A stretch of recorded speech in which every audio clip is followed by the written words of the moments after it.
Let's check this one out. This doesn't seem interesting.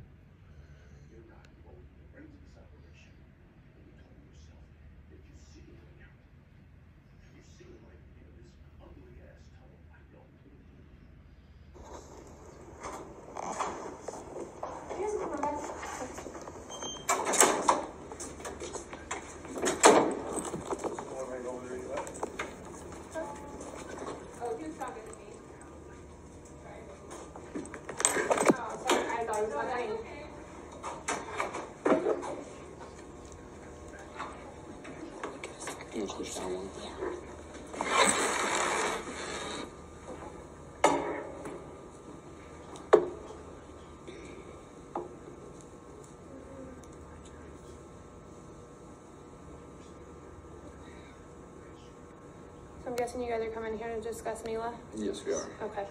And I will say that I can't say certain things if you're videotaping me because it can't be posted on YouTube if it's confidential if I'm saying it.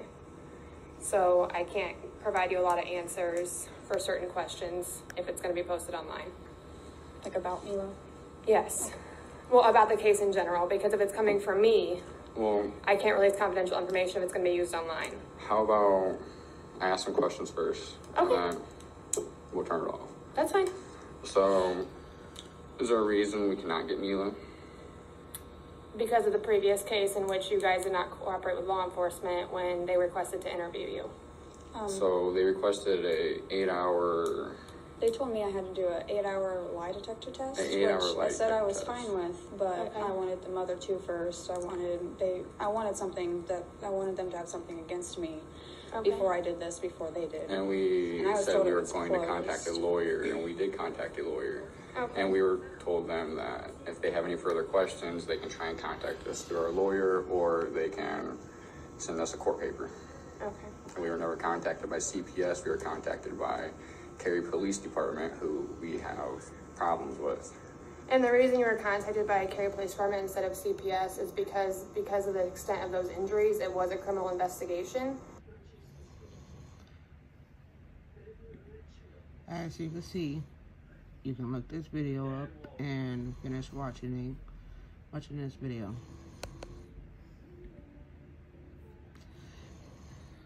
I see this is going on and on. Parents of children who died in CPS custody, speak out. This one's a good one too. Do you see this award behind me? Me and my twin brother Erasmus got this award because we made over 50. Matthews. I am the statewide steering committee chair for the Texas Rainbow Push Coalition under the leadership of the Reverend Jesse Jackson. We are here today because there has been a miscarriage of civil rights. There has also been a miscarriage of child's rights and human rights. We are here because accountability must be had for the atrocity that has happened amongst our children in the state of Texas. We are constantly dealing with systemic racism that happens with our minority providers who actually cares for the children of the state of Texas. I mean, to the point where you have minority providers that are being put on probation by HHSC residential child care licensing without having due process of completing admin reviews. Who does that? That is unacceptable. Then we have providers that are not being evenly regulated across the state, just like the situation that happened at the refuge.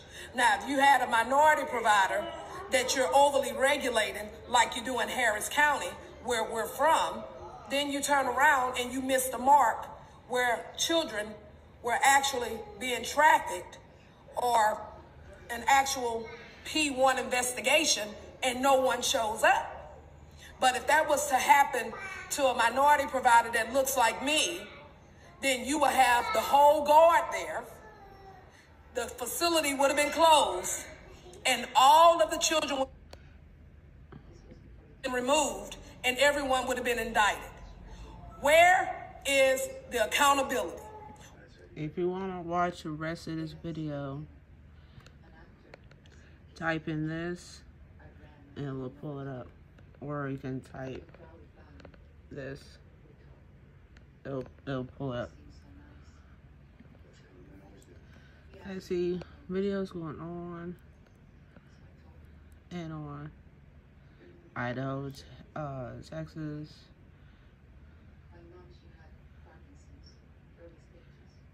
Here, the CPS and the cops in Dayton, Ohio, take kids away.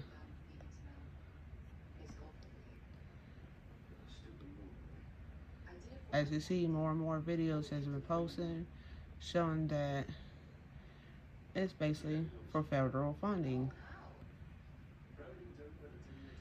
And so caseworkers get paid a little extra. So I'm gonna play this video right here. This video right here. We need to get these videos go viral. People are trying more and more and post everything. And we need this to go viral, so something has to be done.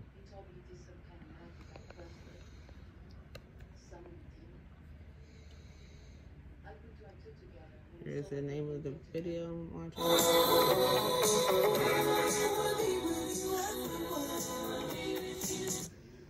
Problems at CPS for months, and we uncovered additional concerns about how at-risk children are treated. ABC 15's Navita Fergani spoke with a former CPS worker who says some caseworkers just aren't doing their job. That's right, Steve and Katie. This caseworker actually worked for Arizona CPS, but quit because she was so frustrated with the system. And in my exclusive interview with her, she goes into great detail about how some caseworkers use shortcuts and others abuse power during their investigation. That's true. It's the agency responsible for protecting Arizona's children. The mission of the government, I think, it is to keep kids safe. But one former CPS caseworker who asked us to hide her identity says Arizona's system is broken. When you worked for CPS, did you feel that children slipped through the cracks? Absolutely. This former worker blames mistakes on a lack of accountability. And during her time with CPS, she says she was shocked at the confessions her colleagues would make. Drive-bys are when you literally drive by the house. You don't actually stop, and you don't do what's called due diligence. There were a couple of workers that would say, do you actually go out and knock at the door? And I'm like, yeah. Well, I do drive-bys. And I'm like, what is a drive-by? Oh, I just drive down the street. You don't knock? No. I've just driven down the street. It's nothing. You know, this report is really nothing. She recalls one situation where she claims a child under state custody died from natural causes, and the caseworker didn't know anything about it. He didn't know the sex of the kid, and he didn't know that the kid had passed away. But CPS Child Welfare Program Administrator Deborah Harper disagreed with those claims in an April interview. But do you feel that cases slip through the cracks? From my perspective, I don't see that. We've also uncovered court paperwork supporting the claims of some parents who say caseworkers abuse their power. We found court documents of an open case where a judge goes on the record claiming a caseworker made up her mind to take away the children because she didn't like that the parents didn't react quickly enough during the initial visit. He accuses the caseworker of, quote, getting ticked off, unquote. And the judge believes that's why the children were taken away. And this former CPS employee tells me that's not an isolated incident. They know that they have the power. People who have some perceived power, when you have the ability to do those things and somebody pisses you off, yeah, it can happen. Should it happen? Absolutely not. But DES Director Clarence Carter tells me in a past interview that abuse of power doesn't exist within his agency. Is there a generic issue with caseworkers bullying an action? There is not. And that former employee that we talked to, while she did say that there are some caseworkers that abuse the system, she did want to point out that there are others that truly care about the kids and practice due diligence. I currently have an ongoing request with DES trying to get the exact numbers of just how many caseworkers have neglected their investigations. And Katie and Steve, as soon as we get that, I'll keep you updated. Yeah, we'll be waiting for it. Thanks, Navita.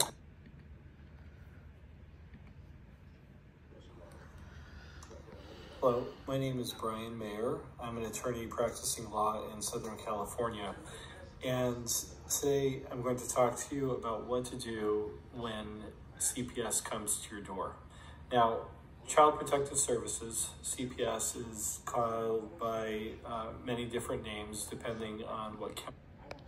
See this video by this person. Look it up and watch this video. Please subscribe to my channel.